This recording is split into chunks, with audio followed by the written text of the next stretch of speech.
Assalamualaikum warahmatullahi wabarakatuh. Oke, untuk pertemuan ketiga kali ini di mata kuliah sistem operasi, kita akan membahas tentang manajemen proses. Manajemen proses merupakan konsep dasar dalam sebuah sistem operasi. Apabila manajemen proses mengalami masalah, maka akan berdampak dalam perancangan sistem operasi. Selain itu, sering kali diartikan program yang sedang dieksekusi. Unit terkecil yang secara individu memiliki sumber daya dan dijadwalkan oleh sistem operasi. Di dalam bagian proses akan ditemukan stack, program counter, dan daerah data. Saat kita membuka aplikasi pada komputer kita, sistem operasi membuat instan dari aplikasi tersebut yang kemudian diletakkan pada memori atau RAM. Hal ini kita sebut proses. Apabila kalian menggunakan sistem operasi Windows, kalian bisa melihat proses itu di dalam Task Manager. Di dalam Task Manager, kalian bisa melihat penggunaan memori CPU apa saja yang sedang dijalankan. Ini contohnya. Kemampuan proses untuk menjalankan banyak proses sekaligus dalam satu waktu yang sama disebut dengan multitasking. Tapi sebenarnya satu CPU hanya menggunakan satu proses dalam satu waktu. Proses dapat memiliki tiga status utama. Satu, running, status yang dimiliki pada saat instruksi dari sebuah proses yang sedang dieksekusi. Dan ada waiting, sebuah proses menunggu suatu event. Di proses MK, yang dinyatakan saat itu adalah waiting. Yang terakhir adalah ready, yang dimiliki proses saat proses tersebut siap untuk dieksekusi oleh prosesor. Saat pembentukan dan terminasi, proses mendapat dua status tambahan. New. Status new adalah status proses yang dimiliki pada saat proses baru dibuat. Dua adalah terminate, status yang dimiliki pada saat proses selesai dieksekusi. Ingat kembali, dalam satu waktu hanya satu proses yang berjalan dalam prosesor. Ini adalah siklus proses. Proses berstatus new masih dalam tahap inisiasi oleh prosedur atau rutin sistem operasi. Tahap ini meliputi alokasi memori utama untuk proses, pengisian tabel proses, pembuatan struktur data kendali untuk menyimpan informasi dan status proses. Penciptaan proses dapat disebabkan oleh eksekusi job batch baru, kemudian user login pada lingkungan interaktif, lalu tanggapan OS atas permintaan layanan, proses menciptakan proses lain. Kemudian pada status ready ini, proses yang siap untuk dieksekusi dimasukkan ke dalam antrian penjadwalan penggunaan prosesor.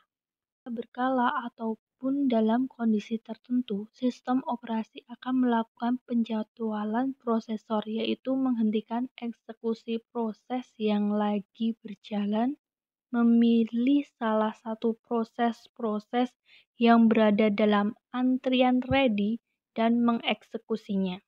Nah, pada status running, jika sebuah proses dalam antrian ready terpilih oleh schedule untuk dijalankan, maka proses yang terpilih akan mulai dieksekusi dan berubah statusnya menjadi running. Proses yang berstatus running menguasai prosesor sepenuhnya. Nah, pada proses yang berstatus running memiliki tiga kemungkinan peralihan ke status lain. Pertama, jika proses sudah menyelesaikan aktivitasnya, maka proses akan berubah status menjadi terminate. Kedua, jika jatah waktu atau time slot yang dialokasikan untuk eksekusi proses sudah habis, maka proses akan dialihkan status menjadi ready. Kemudian yang ketiga, Jika proses membutuhkan pembacaan data dari piranti input-output, maka akan beralih ke status blocked atau waiting. Pada status blocked, proses berstatus running beralih ke status blocked karena membutuhkan pembacaan data dari piranti I/O. Untuk meningkatkan kinerja komputer, karena piranti I/O atau input-output relatif sangat lambat dibanding dengan kecepatan prosesor. Jika event yang ditunggu sudah terjadi atau operasi I/O yang ditunggu sudah selesai, maka sistem operasi akan memindahkan proses yang berstatus blocked tersebut kembali ke antrian ready. Model proses 5 status dapat 2 state baru dimasukkan sehingga membentuk diagram 5 state, yaitu suspend ready sama suspend block. Ini dibedakan karena penyelesaian operasi masukan atau keluaran bagi proses blocked mungkin tak pernah terjadi atau dalam waktu tak teridentifikasi. Sehingga lebih baik disuspend agar sumber daya yang dialokasikan untuk proses tersebut dapat digunakan proses-proses lain.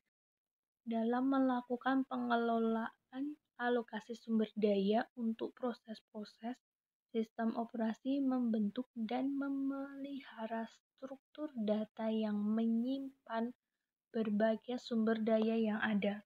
Nah, seperti di gambar ini ada memory table, yaitu mencatat alokasi dan proteksi main memory dan virtual memory.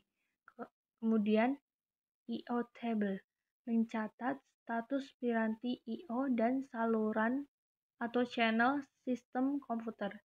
Kemudian file table, mencatat alokasi, penyimpanan, status, hak akses, dan atribut lainnya. Dan yang terakhir, proses table, mencatat status proses.